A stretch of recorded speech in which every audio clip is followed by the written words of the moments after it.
25 نومبر 1942 کے روز اذان صبح کے وقت لا الہ الا اللہ کا حقیقی عارف ماں کی گود میں وارد ہوا۔ گھر میں خوشی کی لہر دوڑ گئی۔ عارف فرزند کے عارف باپ نے بیٹے کو ہتھیلیوں پر اٹھایا تو ان کی نظر بچے کی کشادہ پیشانی پر جم گئی۔ انہوں نے پیشانی پر کئی مرتبہ ہاتھ پھیرا اور الحمدللہ پڑھا۔ یہ بچہ باپ کی ہتھیلیوں سے آغوش مادر میں منتقل ہوا تو ماں نے خاک کربلا کی ایک چٹکی بچے کو گھٹی میں دی۔ گویا اس بچے کے خون میں سب سے پہلے تحلیل ہونے والی خوراک خاک کربلا تھی۔ شاید یہی وجہ تھی کہ آپ نے زندگی بھر فرمایا، شہادت ہماری میراث ہے جو ہماری ماؤں نے ہمیں اپنے دودھ میں پلائی ہے۔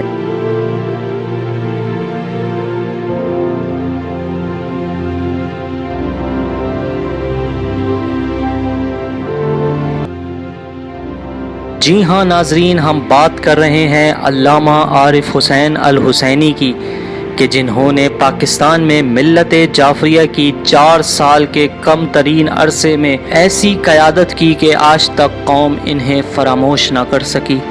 آج بھی شدت سے قوم کو عارف حسینی کی یاد آتی ہے اور کہتی ہے کہ کاش اے عارف حسینی ہم نے تمہاری قدر کی ہوتی۔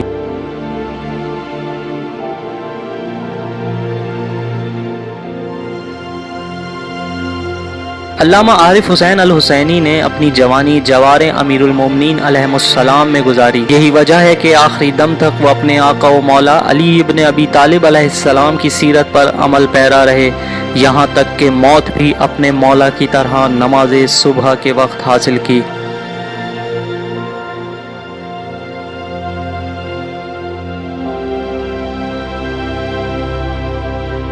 شہید قائد علامہ عارف حسین الحسینی نے تشیع کے بزرگ مرجع اعظام جن میں آیت اللہ محسن الحکیم، شہید محراب آیت اللہ مدنی، آیت اللہ مرتضوی، شیخ اشرافی اصفہانی اور امام خمینی جیسی انقلابی قیادت سے رزق علم حاصل کیا اور ان کی صحبت کا شرف حاصل کیا۔ انہی بزرگ علماء کرام کی صحبت کا اثر تھا کہ وطن واپس آنے کے بعد آپ نے کسی مسجد میں گوشہ نشینی اختیار کرنے کی بجائے ملت کی سربلندی اور ان کے مسائل کو حل کرنے کے لیے کوششوں کا آغاز کیا۔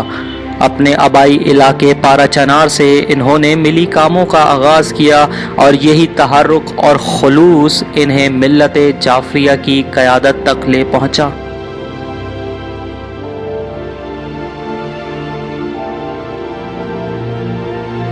بالآخر 10 فروری 1984 بھکر میں قوم کا ایک بڑا اجتماع منعقد ہوا، جس میں قائد مرحوم مفتی جعفر حسین کے بعد تحریک جعفریہ کی قیادت کے حوالے سے اہم فیصلہ ہونا تھا، اور فیصلہ ہو گیا۔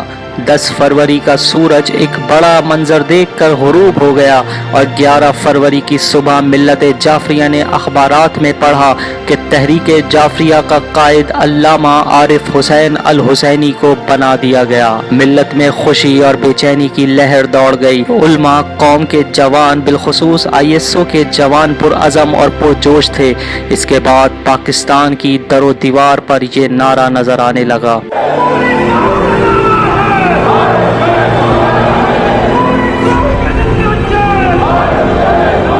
قیادت سنبھالنے کے بعد علامہ عارف حسین الحسینی کو جن مسائل کا سامنا تھا، ان میں ملک میں آمریت کا مقابلہ، ضیائی ریفرنڈم، عزاداری کے خلاف سازشیں، اندرونی مسائل سر فہرست تھے۔ اس کے علاوہ کوئٹہ کا سانحہ اور لانگ مارچ، ملت جعفریہ کو سیاسی طور پر مستحکم کرنے کے لیے عظیم الشان قرآن و سنت کانفرنس کا انعقاد کروانا علامہ عارف حسین الحسینی کے بڑے کارناموں میں شامل ہے۔ شہید قائد نے 4 سال ملت جعفریہ کی قیادت کی۔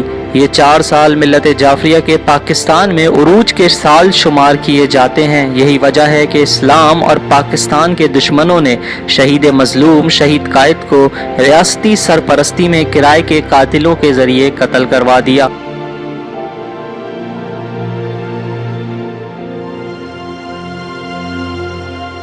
5 اگست کی وہ صبح ملت جعفریہ کے لیے قیامت سے کم نہ تھی۔ پشاور میں شہید حسینی مدرسے میں نماز صبح کی ادائیگی کے بعد بالائی منزل پر پہنچے تو اس وقت کے ابن ملجم جمیل نے 32 بور کے پستول سے شہید مظلوم کے سینے پر وار کیا اور آپ نے اپنے لہو سے وضو کر کے نماز شہادت کو ادا کیا۔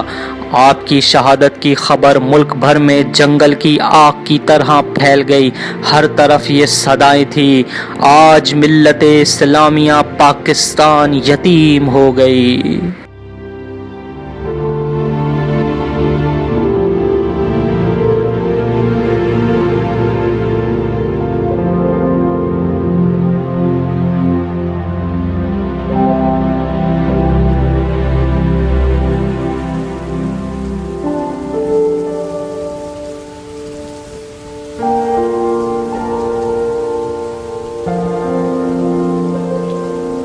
شہید مظلوم کے قتل میں صوبہ سرحد کا گورنر فضل الحق کیپٹن ماجد گیلانی، جو امریکہ کی طرف سے شہید کو قتل کرنے کی سازش پہ مامور تھا، نامزد تھا، جبکہ سراج، فقیر گل اور بدرے نامی شخص بھی اس سازش میں گرفتار کیے گئے، اور کرائے کا قاتل جمیل، جو بعد میں وعدہ معاف گواہ بن گیا تھا۔